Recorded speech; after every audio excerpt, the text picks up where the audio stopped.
자, 184쪽에 위에 거 한번 보겠습니다. 속도와 거리가 나와 있고요. 이 속도와 거리는 이전에 비슷한 내용을 배웠어. 어디 파트에서? 미분 파트에서. 이 미분 파트에서 뭐가 나왔냐면, 다시 적어볼게요. 우리가 미분의 상황에서는 위치 함수가 주어졌을 때 이 위치를 미분하면 뭐가 된다고 했었니? 속도가 된다고 했었고, 속도를 미분하면 뭐가 된다고 했었니? 가속도가 된다고 했었어. 자, 그렇다면 다시 돌아가서 오랜만에 봅니다. 우리 위치 함수를 미분한대. 그럼 미분의 정의가 뭐였죠? 접선의 기울기는 그래프적인 측면으로 이해를 했을 때 나오는 거야. 평균 변화율의 극한, 순간 속도가 나오면 말이 안 맞잖아. 순간적인 변화율을 의미한다고요. 미분이라고 하는 단어가 계속 그럴래. 좀 제대로 된 걸 말해봐. 그건 이제 그래프적인 측면으로 제대로 된 게 맞긴 한데, 순간적인 변화율을 의미한다고요. 순간적인 변화율. 그럼 이 변화율이라는 거는 그럼 어떻게 구합니까? 라고 했을 때 여러분들이 말해줄 수 있는 내용으로는 뭐였다? x의 증분분의 y의 증분, x의 변화율분의 y의 변화율이라고 하는 내용으로 갖고 왔다고. 이게 x축과 y축의 입장에서 보면 이게 뭐였다? 기울기였던 것 뿐이에요. 너희가 x축, y축이라고 하는 그 항상 일반적인 평면 좌표의 구조에서 말하는 게 기울기인 거고, 그런데 실제로 미분이라고 하는 거의 그 변화율은, 평균 변화율은 x의 증가량분의 y의 증가량입니다. 그럼 그 x, y가 어떤 변수가 되는 건 무슨 상관이야? 상관없다고요. 그래서 우리 미분 쪽에 보면, 쌤 똑같이 미분 쪽에 말을 해놨어. 미분 쪽에 보면 그 건널비의 변화율이라는 게 나온다면 어떻게 해줘야 된다 했었어? 결국 건널비가 어떻게 변했는가? 건널비 함수를 만들었다고. 그게 바로 fx의 역할을 한다고, 건널비 함수가. 되니? 그럼 그런 변수가 x라는 변수로 움직였대. 그 x가 보통 시간초일 확률이 큽니다. 주어지는 게. 그럼 그 시간초에 대해서 뭐 한다? t라고 하는 거의 변수로 미분을 때려준다면 그게 건널비의 변화율이 된다고요. 순간순간마다의 변화율. 그래서 미분이라고 하는 게 그 변화율에 대한 관찰이었다고. 변화율에 대한 관찰. 그럼 다시 돌아가서 이 위치 함수와 속도 함수와 가속도 함수는 정확하게 어떤 변수로 구성되어 있냐면 바로 시간에 대해서 변수를 설정해서 만들어져 있다는 거야. 너희가 10초일 때 이 위치, 1초일 때 어디 위치, 0초일 때 원점, 이런 식으로 시간초에 대한 변수, 그 위치 함수가 y의 크기로서 나와 있는 거고, 그럼 너희가 그 시간분의 위치라고 하는 거의 의미를 거리로 바꿔봐. 시간분의 거리가 누군데? 시간분의 거리가 속도잖아. 그러니까 그 위치의 변화율이 시간분의 위치의 순간적인 상황이 뭐가 되는 거야? 거리란, 그 속도라는 거야. 원래라면 그 시간분의 위치의 변화는 평균 속도라고 얘기를 한다고. 평균 속력, 물리에서 가장 기초 평균 속력을 먼저 얘기한다고. 예를 들면 너희가 여기서 마산에서 출발해서 서울까지 4시간 만에 400km를 주파했대. 그럼 어떻게 해? 4분의 400 하잖아. 그럼 약분돼서 100km/h. 그게 뭐야? 평균 속도잖아. 평균 속력이라고 표현하는 내용이잖아. 평균 1시간에 100km를 달려야 4시간에 400km 갈 거예요. 그게 누구야?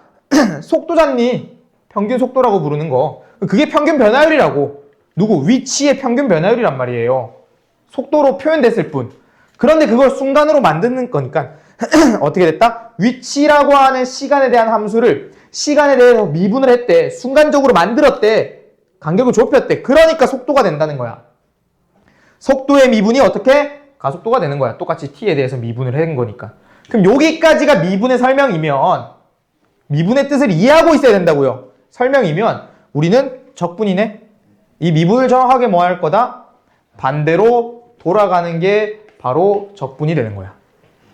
그러면 가속도 함수를 적분하면 속도 함수가 되고 속도 함수를 적분하면 위치 함수가 되네. 자, 그렇게 해서 여러분들한테 질문하는 그 특수한 상황은 딱 요 케이스입니다. 속도 함수가 주어지고요. 그 속도 함수를 적분해서 위치에 대한 내용을 관찰하는 문제. 그 세 가지 유형을 물어봅니다. 세 가지 유형을 적고 갈게. 자, 다시 속도 함수가 주어져서 여러분들이 그 위치에 관련된 이 위치에 관련된 내용으로서 세 가지. 첫 번째, 점 P의 위치. 점 P는 그냥 말인 거야, 내용. 그냥 그 위치 자체를 물어보는데. 그 다음 두 번째가 위치의 변화량을 물어본대. 세 번째는 누굴 물어보냐면 움직인 거리를 물어봅니다. 이렇게 적분 쪽에서 이 속도와 거리는 요 세 개만 딱 물어봐요. 요 세 개에 대한 내용만 물어봐. 그 세 가지 내용 전부 다 요거 두 개에 관한 질문입니다. 자, 그러면 얘부터 가보자. 점 P의 위치는 쌤 보세요. 자, 지금 내가 속도 함수야. 속도 함수가 이 잠깐의 3초 동안 움직인 걸 봐. 요렇게 움직였대. 짜잔, 끝났어. 됐니? 그럼 내가 지금 요만큼 움직인 위치를 적분으로 표현하면 자, 0초에서 3초까지 인테그랄 0,3의 ft dt 하면 요만큼 움직인 게 나와. 속도를 적분한 거니까 요만큼의 위치가 나와. 그럼 요만큼의 위치를 10m였다고 해볼게. 10m. 자, 그럼 질문 이거야. 선생님은 10m에 서 있습니까? 선생님은 여기 자리가 10m예요? 모르죠. 왜 몰라? 꼬불꼬불이 아니야. 왜 몰라? 여기서 얘가 0m래? 여기가 그럼 1000m면 내가 서 있는 건 어딘데? 1010인 거고 얘가 만약에 1m면 내가 서 있는 게 어떻게? 11m가 되는 거야. 그럼 뭐가 없냐면 우리가 단순하게 이 속도를 적분한다고 생각해봐. 뭐가 빠졌니? 부정적분을 해야겠네. 정적분이 아니라. 물론 인테그랄 AB니까 정적분이기는 해. 근데 적분을 그냥 단순하게 했다 치면 뭐가 빠져있니? 부정적분이 빠졌잖아. 다시 적분상수 C가 빠졌잖아. 그럼 이 적분상수 C는 무슨 의미를 갖고 있냐면 내가 최초에 출발한 이 지점의 위치에 관련된 내용으로 아무것도 보장이 안 된다는 거야. 미분의 내용으로 가지고 왔을 때. 그러니까 어떻게? 아까 다시 내가 여기가 1m였으면 0초에서 3초까지 움직인 게 10m니까 11m에 서 있는 거고 내가 만약에 여기가 1000m였다면 내가 서 있는 게 어디다? 1010m가 된다는 거야. 그러니까 이 위치라고 하는 내용은 보세요. 인테그랄 0에서 a초까지 그 vt dt를 했대. 속도는 보통 vt라고 넣습니다. vt라고 많이 넣어요. 네, 가속도는 at. 네, 그렇게 많이 넣습니다. 그리고 위치는 xt로 많이 나와요. 자, 그럼 요 친구의 적분된 거는 결국 내가 요만큼 움직였어요를 말해주는 거라고. 요만큼 움직였어요. 그럼 누가 없어? 초기 위치가 없네. 반드시 초기 위치를 고려해줘야 된다가 이 첫 번째 유형의 키포인트가 됩니다. 단순하게 점 P의 위치를 물어보고는 무조건 초기 위치를 확인해야 된다고. 근데 쌤 이게 꼭 0초예요? 아니야. 0초라고 안 나와도 돼. 우리가 만약에 A초에서 B초까지 움직이는 VTDT가 나왔다고 치면 여기에 XA를 넣어 놓을게. 이 XA가 뭐냐면 A초였을 때 우리가 A초가 시작이 되는 점이잖아. 예를 들어 10초라 해보자. 10초에서 15초라고 말하면 10초 때의 그 위치를 반영하면 돼. 결국 인테그랄 10에서 15라고 하는 내용은 10초에서 15초까지 얘가 얼만큼 움직였냐를 나타내는 거고 그 움직인 거는 그 10초가 되어 있을 때의 위치만 반영해주면 된다고. 근데 보통은 이거 안 물어보고 이걸로 많이 가면 됩니다. 0에서 A로 가는 거 그리고 그 0초일 때의 위치 이게 제일 많이 질문을 해. 근데 내용으로 간다면 그 출발된 시간초의 위치를 보정해줘야 된다는 거야. 되니? 이게 점 P의 위치에 대한 질문이고요. 두 번째, 위치에 뭐가 있어? 변화량. 많이 봤지? 이 위치의 변화량은 단순하게 이걸로 기준 잡을게. 원래 공식은 얘야. A초에서 B초까지니까 공식은 얘야. 근데 요놈 기준 잡을게 일단. 0에서 A까지 VTDT 하면 돼. 왜? 내가 지금 첫 번째 질문은 내가 아까 이게 1m에서 11m로 온 거랑 다시 1000m에서 1010m로 온 거는 결과값이 완전 다르잖아. 그런데 점피의 위치가 아니라 그래서 네가 얼마만큼 변했냐 라고 한다면 초기 위치가 안 중요하다는 거야.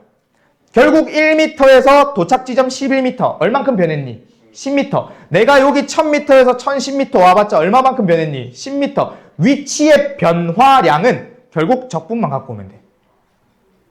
자, 그럼 이제 경서가 꼬불꼬불 요 움직인 거리가, 자 다시 보세요. 우리 적분은, 정적분은, 정확하게 말할게, 정적분은 그 X축을 기준으로 요렇게 만들어졌대. 여기가 A고 얘가 B야. 아니면 얘가 0이고 얘가 A라고 해. 이 정적분이라고 쳐.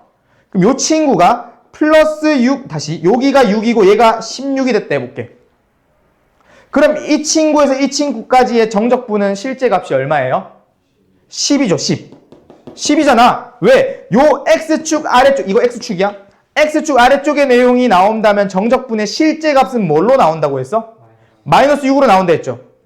얘는 플러스 16 나오고 두 개 합쳐지면 정적분의 크기, 단순한 크기 값은 얼마? 10으로 나올 거라 했잖아. 그럼 다시 봐.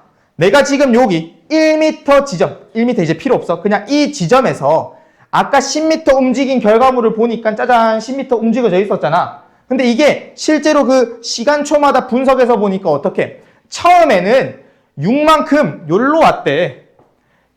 요쪽으로 6만큼 갔대, 반대편으로. 그게 지금 마이너스 6으로 나온 거야. 나 마이너스 6만큼 왔어, 이렇게.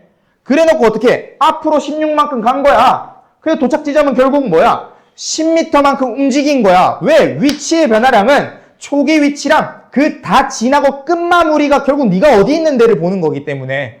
되나요? 이게 다 물리 내용이에요. 그런데 여기에서 야 근데 알고 보니까 네가 뒤쪽으로 좀 움직였잖니. 야 나는 지금 네가 위치가 처음과 끝을 통해서 얼마만큼 움직였나에 대한 관찰이 아니라 실제로 총 움직인 양을 원해. 그러니까 네가 얼마나 움직였니? 라고 물어본다면 여기서 아까 처음 위치에서 마이너스 6으로, 그러니까 오른쪽으로 6만큼 갔던 이 친구도 움직인 거잖아. 그럼 얘들 6으로 갖고 와야 되네. 그리고 여기 16으로 갖고 와야 되네. 그럼 내가 실제로 움직인 건 얼만큼 움직였어? 22만큼 움직였잖아. 그렇다면 이 친구는 여기 내용에서 어떻게 반영해야 된다? 여기 마이너스 6으로 나오는 정적분을 실제로 플러스 6으로 만들어주는 과정. 누굽니까? 절대값. 끝. 움직인 거리는 절대값. 이게 우리가 알고 있던 원래 정적분의 넓이를 구하는 과정. 요거는 그냥 정적분 값 그 자체. 여기는 정적분을 했는데 초기 위치 반영하기. 이렇게 세 가지 유형으로 나눠줄 수가 있습니다.